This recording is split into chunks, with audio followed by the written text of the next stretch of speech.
This is the Move to Include podcast. I'm Noelle Evans. Maggie McCrumb has always known she can do the job. That part was never in question. What's been harder is everything else. The hoops she jumps through to prove herself, transportation issues, even attitudes about people with disabilities in the workplace. After graduating from a transition program she loved, Maggie was ready to work. But finding the right fit has proven to be a job of its own. In this conversation, Maggie talks about her experience and her journey of self-advocacy and why being employed is important to her. And we're joined by Charis Happ, Director of Transition Services for the Arc of Monroe. Her work is about helping Maggie and others access the support they need to find meaningful employment. Thank you both for coming. Yes, thank you. Yeah, thanks for having us. Maggie, what does self-advocacy mean for you? To be a self-advocate, to me at least, is to, if you really want something, you need to work hard for it. You can't just sit on your behind and expect people to give you what you want. You gotta work your butt off for it. If you don't mind starting, Yeah, how I don't did you mind. get involved with self-advocacy and how did that lead you towards where you are today? So I started with self-advocacy through something called Creating a Life After High School. And so basically Creating a Life After High School is a program where you learn how to do different things after you get out of high school. Like, what do you want to learn? What do you want to, live? And there were two other topics on the vision board, but I don't remember. And the one that I was in was at University of Rochester in 2016, 2017. And it was called Transitional Opportunities at the University of Rochester, or TOUR for short. Mm-hmm. How was that for you in terms of do you feel that set you up well for Yeah. the future? Yeah. Mm-hmm. Can you say a bit more about what about that stood out to you?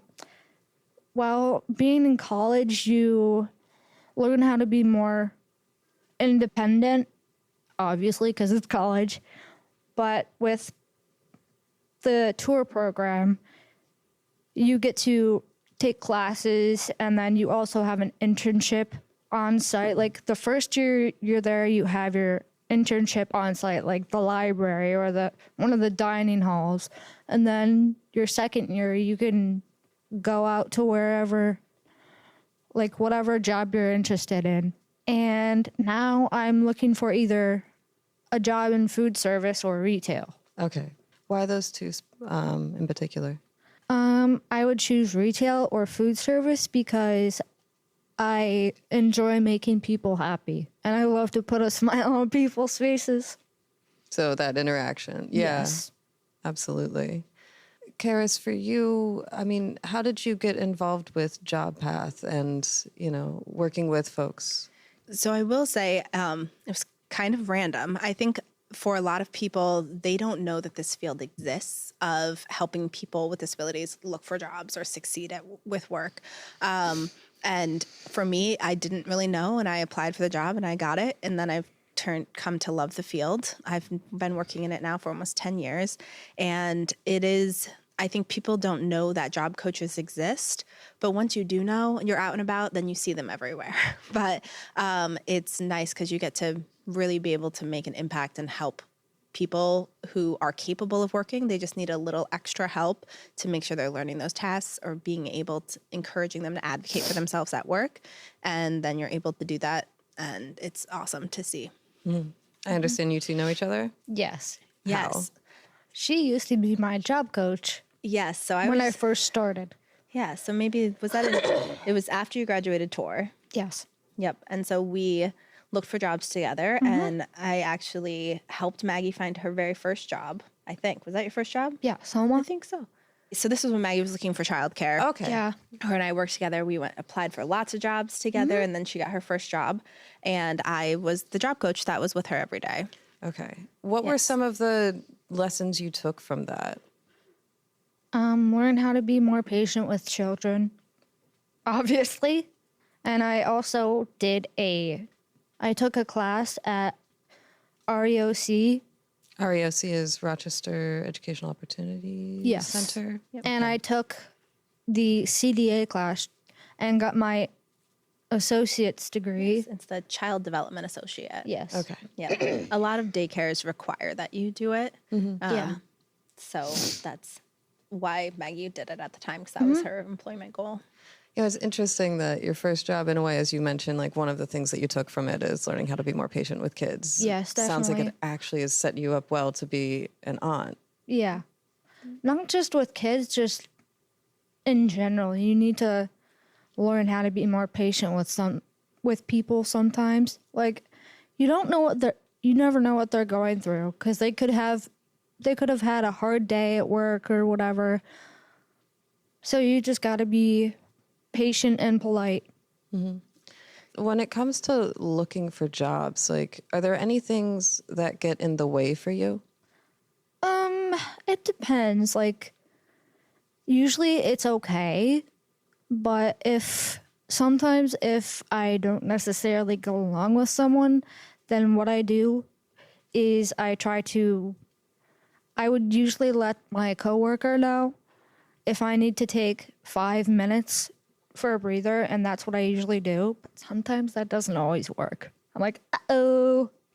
Doesn't work, what do you mean? Like you need 5 minutes to like cool off or... Yeah, like to breathe before I get my head back into work. You say sometimes it doesn't always work. Yes, because sometimes I may have outbursts and I'm like, that's not good. Is it something that you've found like over time that you've been able to manage differently? Yes. I have this necklace that when a lot of people look at it at first, it looks like a whistle, but it's actually an anxiety necklace, and it helps with my breathing to calm my heart rate down and my breathing, and that way I'm not all panicky, because I get panic attacks sometimes as someone who has a disability. Charis, I'm wondering, are there other ways that folks can look out for themselves as they're, entering spaces that might not necessarily be maybe even designed for people with disabilities in mind? Yeah, I mean, I think advocating for yourself is really important, but also like knowing what those needs are in order to advocate for yourself properly. So I think that once you... Knowing your needs. Yes. Yeah. Knowing what your needs are. Like, for example, Maggie just said that she knows that sometimes she needs to calm down. So if she knows that she needs that, she wears the necklace and then she's prepared for it. And so there are lots of things like, for example, myself, I could never work in childcare because, and I have 2 kids, but it's loud, it's noisy. And so if I know myself, I know that's not a good fit for me. And being able to say that when someone is encouraging you, like, oh, but I think you'd be really good at this job, but knowing, because I actually, like, a lot of people was like, oh, you should be a teacher. And I was like, that's not for me. And so just like I would advocate for myself, I would also encourage people we support that if you know something is not a good fit, you're not going to do well with the noises or dealing with rude customers or anything like that, to advocate for yourself. As for specific like environmental things, like maybe certain lights or temperatures, a lot of times people are willing to make the accommodation if they just know that they need to. So being able to speak up for yourself and say like, hey, like fluorescent lights give me a headache, then a lot of places are willing to help make adjustments if they can. Yeah, exactly. I agree with you, Charis. And I also just want to say to anybody who may give people with disabilities a hard time, just please be patient with us. What are some of the misconceptions that you've run into, Maggie? Some of the misconceptions I run into as someone with a disability is that we get stereotyped. So say someone looks at me and they're like, oh, you have a disability? And they use the R word sometimes. They might not say it, but they might think it like, oh, you have a disability? Yeah, you can't do that, right? I'm like, I know that the world isn't great right now, but people with disabilities need to be appreciated more. I would say we run into that a lot where people assume that someone isn't capable because they have a disability, but I think very frequently that's not the case. And in a lot of times, depending on the person, everyone has different skills and they can do things better. Don't pity us. Don't feel bad for us, because even though we may look like we need help, we don't always need help unless we ask for it. But most of the time we can do stuff on our own. We appreciate the help, and I just want to say that I just think, like I said before, people with disabilities need to be given a chance, and people who don't understand that need to be more patient and willing to help. So like you see someone doing something and you're like, oh, that's like, and it throws someone off, but it could be because they have a disability and they just have to stim, and once they're done, they're going to get right back to work. Yeah. And so I think they just have to what? Stim. Yeah, sorry. Meaning what? Stimming, there's a whole bunch of different kinds of stimming, but like, so it's generally a repetitive like flapping movement. Your hands, like this. Like a repetitive movement that people can use to calm themselves down frequently. It's frequently for calming down. Sometimes it's if they are getting really overwhelmed, then they need to stim to bring themselves back down generally. Like nervous system regulation. Yeah. Yes, So then definitely. someone might need to just have a minute to themselves, and then they're ready to get right back to work. Yeah. And so I think going in with that mindset of like, you don't know what the people around you need. Yeah. Let them do their thing. It's not hurting you. You know, let them stim for a minute and get right back to the job, and that's fine. Agree. I just don't like how people may look at people with disabilities and be like, ew. Like, just please don't stereotype us.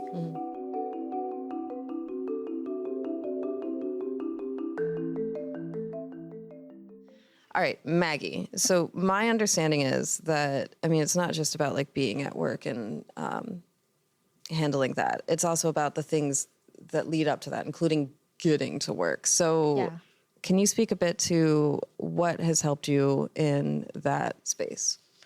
So yes, I just recently got my driver's license. I got it in October, and I got that through community habilitation.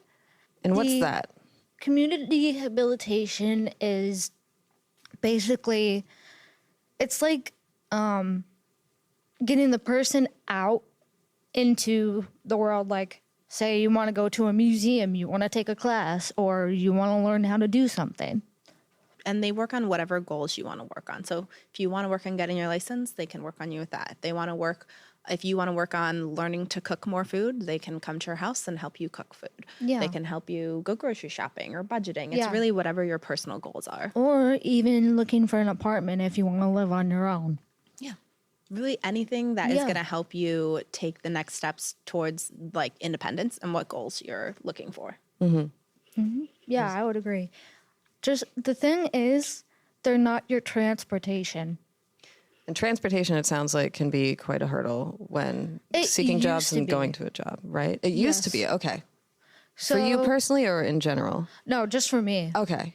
Now that you have your driver's license. Yeah, it's now that I have my driver's license, it's a lot easier. What were your options before that? I would have my mom or dad drive me to work and or other places within the community. Because I was going to say, because Maggie actually lives outside of, there's no public transportation available where Maggie is. Yeah. And so I think that the lack of public transportation, and even in places where it does exist, it's not as frequent, it's not as direct, it's a very long ride, or you might not have access to it at all. So transportation is definitely a huge barrier for being able to get a job or build your independence, because I'm sure there are things you want to do that you don't want mom and dad to necessarily go with you. You want to be able to do things independently. Yeah. What does independence mean for you, Maggie? To me, independence means being able to do things on your own without the help of your parents or your siblings. Fair. Basically, I would like to get an apartment close to wherever I would be working. Like, I'd like to live at least within walking distance of my job, if that's possible. But if not, then like whatever is affordable is okay. At least as long as the drive is a safe drive and not too long. How does that fit into your larger vision for yourself? Good question. I don't know how to answer that, unfortunately. Let me try it again. It's kind of a vague question. Yeah. How does that fit into, if you have a vision for your future of 10 years from now, where you'd like to be? So my vision for 10 years from now would probably be not living on my own, possibly with a partner, like a significant other maybe. And I don't know, maybe a house, apartment, house, townhouse, whatever. Or, I don't know, just somewhere that we can afford and that's close to where we work. So love in your life. Yes. I'm curious in your experience as a job coach, if you've seen any sort of themes come up or trends of, if somebody's struggling with a job and, there could be that, whether it's internal ableism or external ableism, that assumption that like, well, then I can't do it. And therefore, like, that's it. Yes. But we all struggle. So Correct. I think what have you seen? 100% sometimes there's this checklist either in your mind or your support's mind saying that unless you can drive to work, unless you can, deal with customers, unless you can, and there's a checklist of things. And if you can't do all of those things, then there's this mindset that you're not ready to work. But we don't believe that's true. We say everyone is ready to work. It's just a matter of finding the type of job that's the best fit for you. And so that happens with sometimes people not even wanting to try or their support's not wanting to try, or maybe they do one job and it's not a good fit. And then they're like, oh, guess I'm not ready to work. But that's not necessarily the case. We believe that everyone is ready to work. It's just a matter of, okay, so at that job, maybe we realize that customer interaction is hard. Okay, there are lots of jobs that don't have customer interaction. Or maybe we realize that, the location of that job wasn't a good fit because you had a hard time getting there, or maybe it started too early in the morning. We can make adjustments, just like you or I would in our own employment histories. Most people don't stay at that first job forever. They learn things that work, and then they look for another job. And so I would definitely encourage people that even if it hasn't been a good fit in the past, you have not worked at every job in the world. You can keep trying and you can find other jobs that are a good fit. Yeah, never give up on your hopes and dreams. That's what I would say. Yeah. Does that ring true for you, what Charis is saying? Definitely. Yeah. What about when some of that friction is people's attitudes towards you or, potential discrimination? Yeah, I found that a lot of times it just takes education to overcome that, where people have assumptions, but it's because maybe they haven't interacted with very many people with disabilities. So True. they've heard about it, or let me rephrase that, people that with known disabilities. I think there's a lot more disabilities out there than people might know. But once you talk to them, and especially once you kind of explain, like, it doesn't even have to be every single person with a disability, but this specific person has this really strong skill set, and this is why you should give them a chance. And a lot of times employers or people, once they see that that's not true, like the stereotypes that they've had, they're a lot more willing to accept it and then even work going forward. There are definitely times where people, unfortunately, don't let go of their stereotypes. And with that, I think I encourage, just like you or I, if there was an environment that wasn't treating me properly, I wouldn't continue to work there. And so that's what I also encourage for people we support. There are so many supportive people out there. There's no need to be around a toxic one. Legally, there is the Americans with Disabilities Act that should help to protect people. Correct. In that case. Are you familiar with if, let's say, a reasonable accommodation request needs to, like, there is a need for that, or if there's something that's not being addressed that could essentially be discrimination, like what people can do. Yeah. That empowerment piece. Yeah. So one website that I really like is called Ask Jan, which is just askjan.org, and it's the Job Accommodation Network. And it has lists of different accommodations that you can request. So if there's a problem that you're having, like let's say you're having a really hard time focusing at work, you're not really sure what to do, and maybe you don't have access to a job coach to help you, you can go on that website and it gives you lists of different ideas. On that website, it also gives you the exact process to go through if you need to request a reasonable accommodation, including it gives you like letters and things that you can just adjust to yours so you don't have to start from scratch. So I really like that. And then, yes, the ADA encourages employers to provide the reasonable accommodations. I will say that, unfortunately, it can be pretty hard to prove discrimination in some cases. So it's harder to force action if the employer is like kind of fighting you on it. By saying that it would cause undue hardship towards the Correct. company. Because Yes. we kind of can't, like the undue hardship, like I might not think it's an undue hardship, but they might think it's an undue hardship, and it's kind of hard to battle that. But I think most of the time when you make a reasonable accommodation, employers are willing to make that adjustment. Maggie, what advice would you give to folks who want to take that first step towards self-advocacy? I would say don't be afraid to ask for help if you need it. And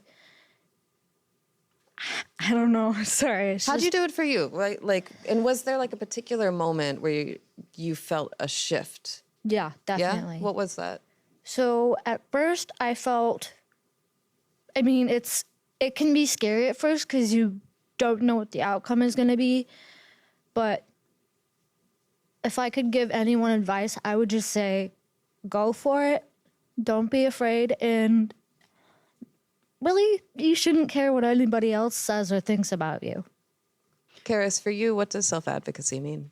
I think self-advocacy means speaking up for yourself, right? I feel like that's kind of the given, but it's more than just saying it, but like really standing for it. Like if you want to be independent, then let's take those steps and let's make action towards it. And then also not being afraid of maybe disagreeing with, if you have a different vision for what you want for your life than maybe what other people want for your life, that's okay. And you can advocate for what you want your life to look like, because that is what being a self-advocate is all about, is advocating for what your goals are, not what other people's goals for you are. Mm-hmm. I couldn't have said that better myself. I would definitely agree with you.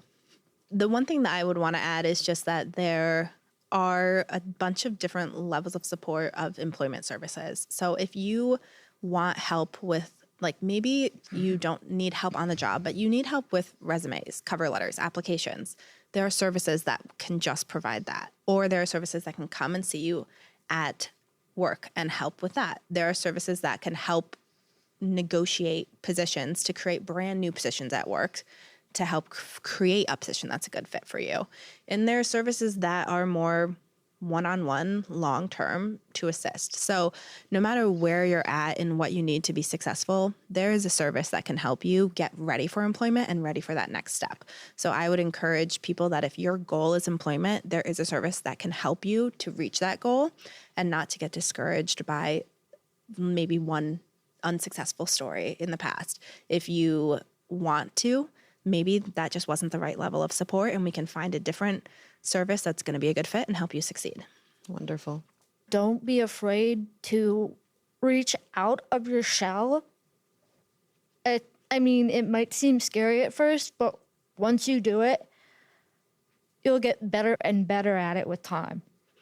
Get the reps in. Yes. Yeah. And I would encourage people too to be, I know we're talking about being patient with other people, Definitely. but also being patient with ourselves, Yes. because success is not a straight line. Yeah. Right. So And we had don't kind be of, so hard on yourself. yes. So if maybe you went at your last meeting, you didn't advocate for yourself as much as you were hoping to.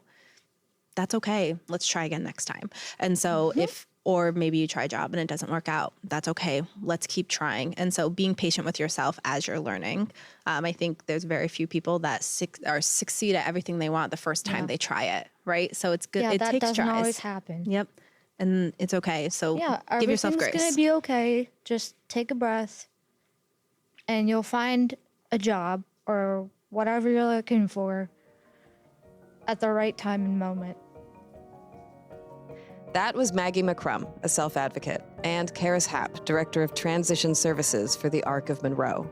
For more information on self-advocacy, visit our website at movetoinclude.org. You can support this podcast by subscribing or following wherever you get your podcasts. Leave us a review and share us on social media. We're at Move to Include. This podcast is produced by WXXI Public Media.